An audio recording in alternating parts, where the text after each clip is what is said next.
Hey guys, it's Luca from Learning MTG, and I'm going to start a new series of videos. So today is, you can't see it because my face is covering, but today is March 17th, 2021. I'm probably going to wait a few weeks or maybe even a few months to actually post these videos to my YouTube channel because I don't really want to talk about an investment strategy that I'm in the middle of doing. I'm in the middle of like buying these cards, so I don't want to talk about it. I don't want people to really know what I'm doing until I'm done purchasing the cards, basically. So what am I buying? I'm buying lots of these foils. So these are some pictures of the foils that I have put into my vault. Here we go.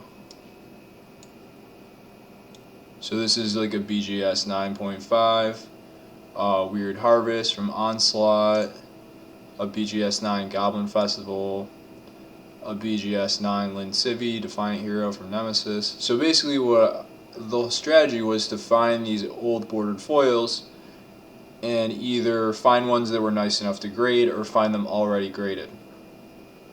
That was basically the strategy. So I'm going to talk about how did I stumble into this. Basically the story was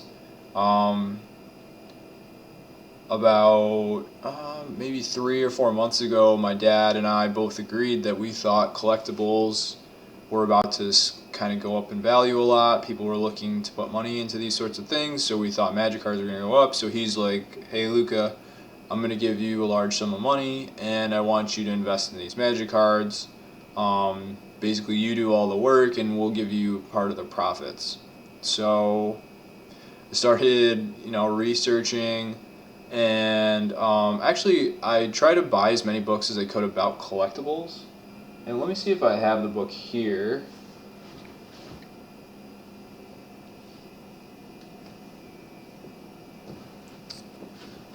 So I don't know if you guys can see this, but this is Own a Fraction, Earn a Fortune, the complete guide to co-investing in art and collectibles. And basically what I was trying to do is I was trying to say, like, okay, what are like the common themes in the collectibles markets? Whether it's, I don't know, collectible coins, or people collect art, people collect, what else do they collect? Comics, video games, watches, cars. And I wanted to see like what were the themes and try to carry them over to Magic, because I knew a lot about Magic, having played my whole life.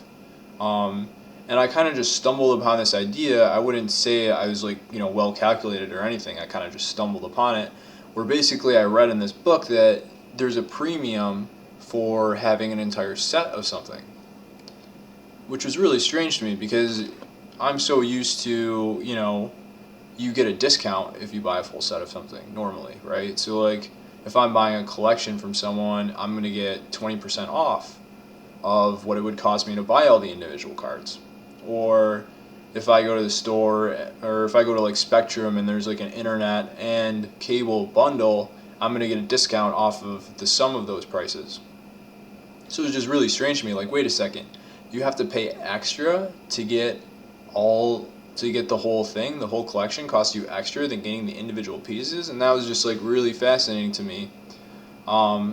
First of all, I didn't believe it, but having done this now, because it's like, okay, well, why would someone pay extra for a whole set? Why wouldn't they just go out and buy all the individual pieces?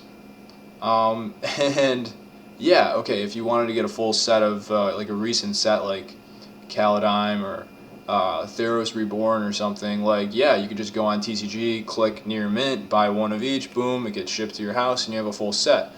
But actually, if you wanted to get a full set of like Nemesis, foils, BGS graded 9 or above, like, good luck, man. Like, good luck finding these cards. And that's what I kind of realized, and it's like, oh, actually, because putting together a set is really freaking hard. It could take you even up to a year to put the things together. Now, things may get easier in the future if more of these cards get graded, but right now, for example, if you wanted to put together a BGS 9 graded Nemesis set, you wouldn't be able to do it because the cards just don't exist. No one's graded the commons and uncommons from Nemesis, for example.